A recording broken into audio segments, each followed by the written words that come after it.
Сәлем достар, парақшаны жоғалтып алмау үшін тіркеліп, лайк басып кетуді ұмытпаңыздар. Тағы да қызықты видеолар салатын боламын. Балықшы және оның әйелі. Балықшы мен оның әйелі болған екен. Олар үлкен теңіз жағасында жасайтын еді. Әр күні балықшы жартас жанына келіп балық аулайтын еді. Ол өз өмірінен риза, қуанышты еді. Бірақ оның әйелі өте ашушаң, алғыссыз адам еді.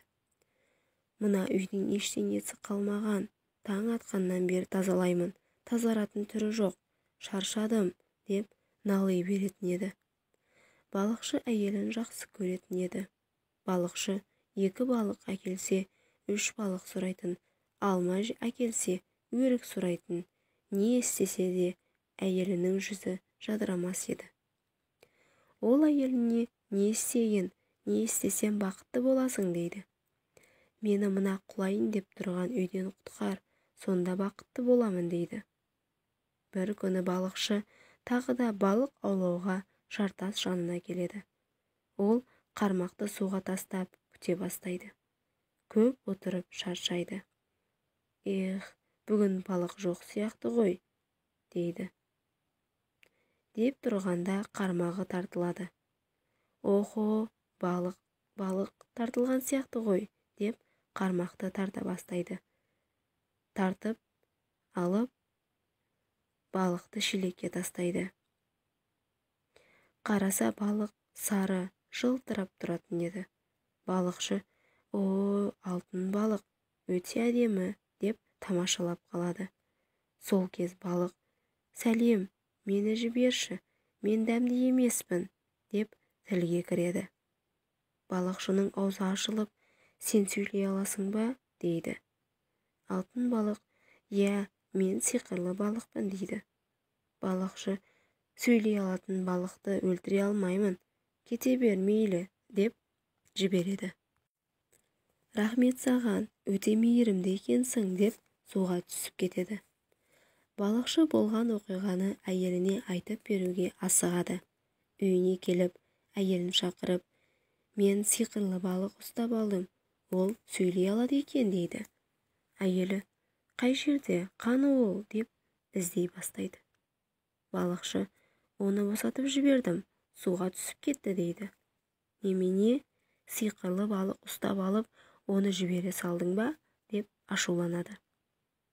Біз ашпыз, дұрыс тамағымыз да жоқ, үйімізде нашар, еш болмаса үй сұрамадың ба, дейді.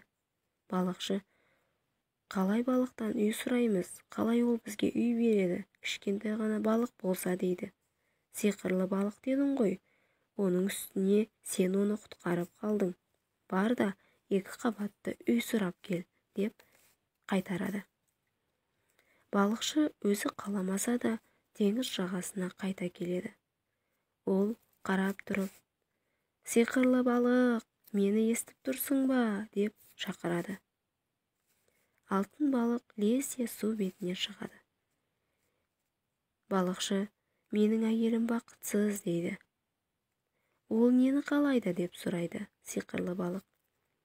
2 қабатты үй керек екен, дейді балықшы, ыңғайсызданып. Ол қалаған нәрсе пайда болды, бара бер, дейді балық. Балықшы үйіне қайтып келсе, әйелі 2 қабатты әдемі үй алдында тұр еді. Үй өте әдемі, таза, жиһаздары да көп. Әйелі үйді көріп қуанады. Балықшы, енді бақыттысың ба, деп сұрайды. Әйелі ойланып қалады. Түнімен ойланып, тағы не сұрасам екен, дейді. Ертеңіне таңертең балықшыға, мен ханшайым болып үлкен сарайда тұрғым келеді, балыққа барып айт, дейді. Балықшы, осы да бізге жетеді ғой, аш емеспіз, үйімізде әдемі, дейді. Мен ханшайым болғым келеді, деп ашуланады әйелі. Балықшы және қаламаса да теңіз жағасына барады. Теңіз қызыл түске боялып, жел соғып тұр еді. Сиқырлы балық, мені естіп тұрсың ба, деп айқайлайды. Сиқырлы балық су бетіне шығады. Әйелім және бақытсыз екен дейді балықшы. Ол не қалайды деп сұрайды сиқырлы балық. Сарай керек екен, ханшайым болмақшы екен дейді. Ол қалаған нәрсе орындалды, бара бер дейді сиқырлы балық. Балықшы тағы да үйіне келсе, 2 қабатты үйдің орнында үлкен сарай тұр еді. Жанында көп қызметкерлер жүреді. Балықшы тақта отырған әйеліне көзі түседі. Басында алтын тәжі бар еді. Сен енді ханшайым болдың, енді бақыттысың ба деп сұрайды. Жоқ, енді патша болғым келеді. Балыққа барып айт дейді. Мені патша етсін. Балықшы тағы теңіз жағасына барады. Сиқырлы балық, мені естіп тұрсың ба деп шақырады. Әйелім тағы бақытсыз дейді. Ол нені қалайды екен деп сұрайды сиқырлы балық. Патша болғысы келеді екен дейді. Ол қалаған нәрсе орындалды, бара бер дейді. Балықшы және үйіне қайтып келеді. Сарай орнында үлкен күмбезді, үлкен, кең, алтын есікті сарай тұратын еді. Оның әйелі алтын тақта сәулет төгіп отырар еді. Ол әйеліне енді патшасың, енді бақыттысың ба деп сұрайды. Әйелі, білмедім, тағы ойланып көрейін, шаршадым дейді. Балықшы шаршап ұйықтап қалады. Әйелі түнімен ұйықтамай, тағы не айтсам бақыттырақ боламын деп ойлайды. Балықшы күнде әйелін бақытты болса екен деп дұға жасаса, әйелі болса түнімен не сұрайтынын ойлана еді. Бір күні таңда күн нұры бетіне түсіп, ұйқысы қанбай қалған әйелі ашуланып балықшыға, балыққа айт, мені құдіретті күш иесіне айналдырсын. Ай мен күнді басқарғым келеді. Менің рұқсатымсыз олар шықпауы тиіс дейді. Балықшы ашуланып, бұл мүмкін емес, не айтып тұрғаныңды білесің бе дейді. Әйелі, құдіретті күш иесі болғым келеді. Сол кезде бақытты боламын. Барып айт балыққа дейді. Балықшы амалсыз тағы теңіз жағасына барады. Бұлттар қаптап, найзағай ойнап, күшті жел соғып тұрар еді. Амалсыздан сиқырлы балықты шақырады. Сиқырлы балық су бетіне шығады. Менің әйелім әлі де бақытсыз дейді. Ол нені қалайды дейді балық. Барлық нәрсеге күші жететін құдіретті күш иесі болғысы келеді екен дейді. Сиқырлы балық, бара бер, ол қалаған нәрсе орындалды дейді. Балықшы асығып үйіне келеді. Үйіне келсе, әйелі еш жерде жоқ.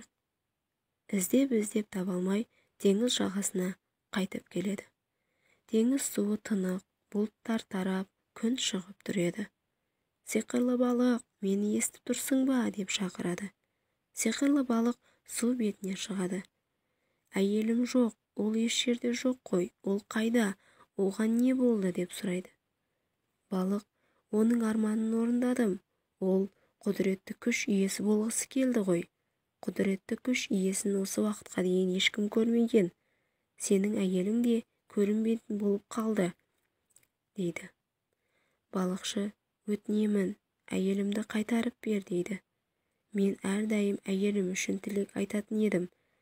Енді өзім үшін тілек айтайын, дейді. Сиқырлы балық, нені қалайсың деп сұрайды. Балықшы терең ойланып, әйелімнің бақытты болғанын қалаймын дейді. Сиқырлы балық, бара бер, енді әйелің бақытты болуы үшін барлығы бар дейді. Балықшы асығып үйіне келеді. Келіп таң қалады. Әйелі сол ескі үйінің алдында тұратын еді. Балықшы әйелінің қасына келіп, сен қайтып оралдың ба деп қуанады. Әйелі, мен бәрін түсіндім. Бақыт, байлық үлкен сарайда емес екен. Бақыт ол бір-біріміздің жанымызда болуымыз дейді. Екеуі ұзақ және бақытты өмір сүреді.